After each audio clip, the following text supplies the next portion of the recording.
October's over, and the most important election of any of our lives, maybe ever, is going to happen in a couple days. And with that in mind, let's take a look back at all the Star Wars gaming news that happened in October. Squadrons came out, and it's fun, and it also has a lot of issues that really bug me. But let's get through all the Squadrons news from October. IGN reiterated some news that we'd been hearing since before the launch of the game. No plans for future content for Squadrons. But then we got some new cosmetic items related to the Mandalorian, like the Child and the Razor Crest and an IG droid figure. But while yes, this is new content, I think what they meant by no new content is we shouldn't expect new ships, game modes, maps, that sort of thing. Things that, are chunky, not just cosmetic items. Some short stories related to the characters from Squadrons got posted on the Squadrons website, which is kind of neat if you want to learn more about those characters. There's one about Keo and one about Shen. The amazing YouTuber Rolokster, not sure how to pronounce it, data mined some game files and found there are cosmetics that have yet to be released in the game. Some really cool things there. My guess is that they're just going to drip release this content over future operations and say, hey, here's new stuff, even though they designed it, months ago before the game launched. But there's cool stuff, so be sure to check out the full video. And 3 updates later, they're finally fixing a bug that prevented players, like me, who were nice enough to play the game in day 1, from getting ranked. I spent this whole month playing the game, not having a ranked in their ranked system. Cool, but next week it's going to be fixed. They still haven't said anything about many of the weird balancing issues the game has, but if you want to hear us complain about those, just check out any of our funny gameplay videos. Curious to see the longevity of Squadrons and how they support it and how the community handles it. If they don't address some of the major balance issues, I don't think this game is going to last very long. Star Wars ran a survey seeing which lightsaber they should make next for Disney parks.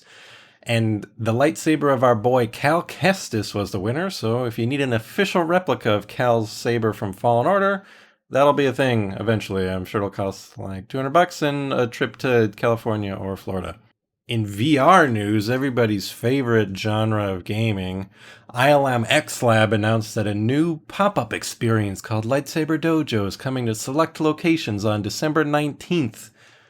Because this is what you want to do nowadays, is go to a public place and shove your face in a thing that other people have been shoving their faces into. Essentially, if you've already played Vader Immortal, you've already had this experience, just without the, communicable diseases.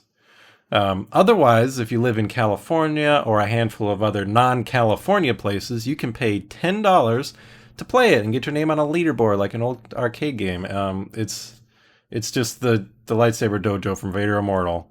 It's not, it uses an Oculus Quest, so it's not like there's new proprietary technology at this thing, like at that Secrets of the Empire, the Void experience. It's just the same thing you could play on your PlayStation or your home Oculus, but, most of us don't have that, so I guess they're trying to give us a way to do it, but we got some new info and trailers for Tales from the Galaxy's Edge, the game that's sadly and frustratingly exclusive to Facebook's Oculus Quest system. Because everybody wants to be forced to have a Facebook account to play Star Wars video games and get their data mined by Mark Zuckerberg.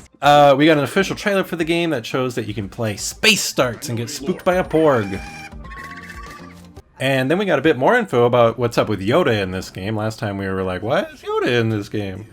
Apparently there's flashback missions to the time of the High Republic with Yoda and you exploring a temple on Batuu, which is cool. Like, all the lore stuff looks cool in the design. It's hard to be excited for a game that's on a platform that I won't ever have, probably.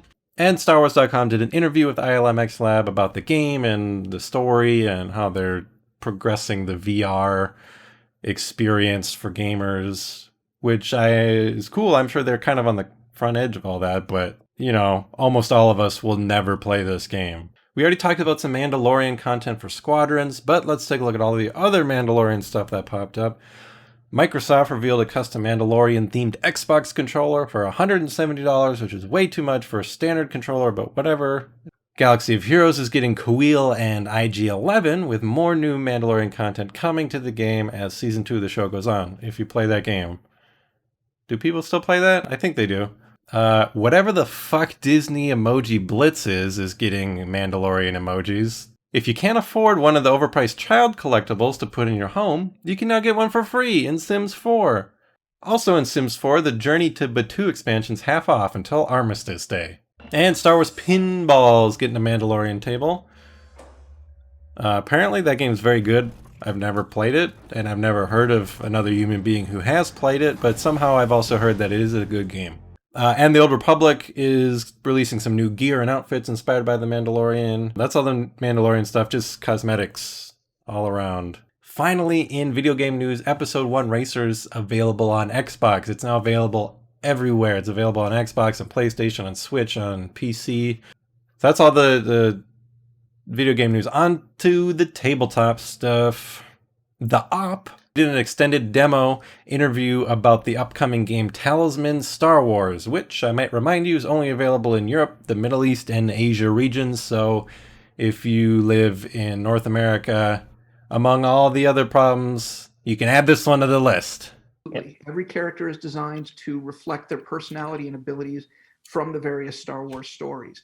And we covered an entire gamut of Star Wars stories, from the prequels through the Star Wars Rebels stories, through the original 4, 5, and 6, and 7, 8, and 9.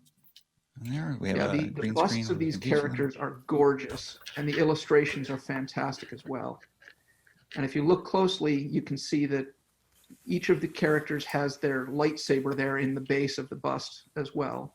The full video is pretty interesting, but essentially it's a classic roll and move. I've never actually played Talisman, but it's an old game, so you're just rolling dice and moving along the board. But there's 12 characters you can choose from. There's 6 Jedi and 6 Sith. Your goal is to get to Exegol and become Palpatine's apprentice, or kill him, depending on if you're a Sith or a Jedi.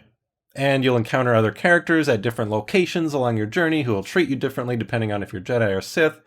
The game's 2 to 6 players, so I expect there should be actually decent replayability because the mix of player characters are going to change how the game pans out every time. I'm definitely going to keep my eye on it and try and get it somehow. X-Wing Miniatures got some preview articles for the Droid Tri-Fighter, the Eta-2 Actis, the V-Wing, and Jango Fett Slave 1. I'm not going to break them all down because that's not what we're here for. I'm summarizing the news. You want to know more? You click the links in the description and read about them. Unless you want me to break down every single one in their own videos as they come out, which I could do. I'm not super interested in that, but if that's something you would appreciate and enjoy, I could certainly give it a shot. Because I'm here for you. All 6 of you who watch these videos regularly. The Heralds of Hope and TIE Heavy expansions are out, so if you need to get more X-Wing figures, there's new ones out. And apparently, flying 6 Petranaki Arena Aces in your Nantex fighters in X-Wing was super busted, and there's an article from Max Brook, one of the game's designers, about why they're making a change to the points cost of the ship. Anakin and Maul for Legion got their own preview articles, shedding a bit more light on how Anakin's Flaw card works with his command cards, and a peek at how Maul plays. Maul looks really cool. If he gets hurt, he gets even better, and Anakin keeps powering up as you play with putting his command cards in, but since he's a little sad sometimes, your opponent gets a flaw card that then go, aha, Anakin, suck on that. That's how that works. Cad Bane got another strategy article for the handful of people out there actually able to play Legion these days. Annoyingly, the newer Legion products haven't included assembly instructions. Instead, it just says, the assembly instructions are available on the website. Okay, you go to the website, they're not there. Until now. Well, now the Republic ATRT has an assembly guide, and none of the other ones do.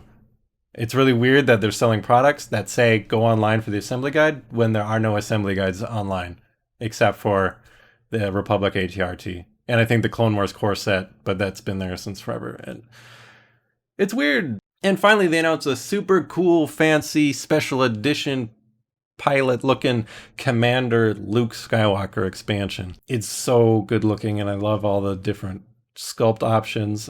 I imagine these were made to be convention or event exclusives like they had done previously with Obi-Wan and Vader exclusive miniatures. But obviously that's not going to happen this year. So if you want one of these, you should reach out to your friendly local game store and ask if they're getting any, because if stores ask, they're going to get like a couple of them. And then it's up to the store to decide how they want to distribute these to their communities. Whether, maybe they'll have some kind of tournament or painting contest. I don't know. You better call and be like, yo, I want that Luke. And they'll be like, what's it worth to you? And you'll be like, it's been a hard year, just give me that Luke. And they'll be like, all right, dude, come in, but wear a mask. That's it. That's the news. If you didn't vote, I sure hope you do before or on Tuesday. I hope you wear a mask. I hope you treat other human beings with compassion and respect.